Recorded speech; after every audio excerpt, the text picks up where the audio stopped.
আল্লাহর হাবিবের রওজা শরীফ দেখে আমি সহ্য করতে পারি না রে আবু বকর, বিদায় দাও, আমি চলে যাব।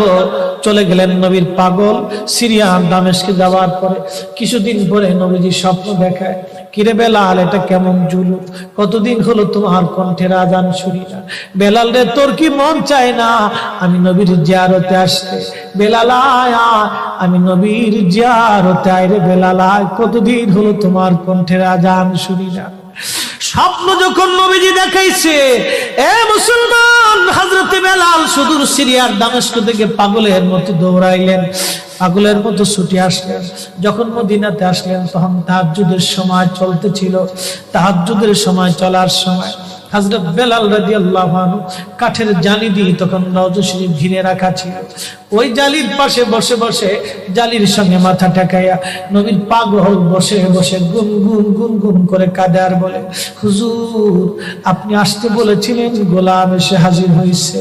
নবী গো, আজান দিতে বলেছেন, আমি আজান দিলে আপনি আগে নামাজ আসতেন, এখন আজান দিলে কি নবী আপনি নামাজে আসবেন? হুজুর, এখন আজান দিলে কি আপনি নবী নামাজে আসবেন?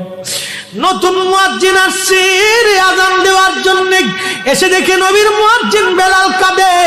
ডাক দেখে মদিনাবাসী, শুনছো, নবীর মুয়াজ্জিন ফিরে এসেছে, বেলাল আসছে। বেলাল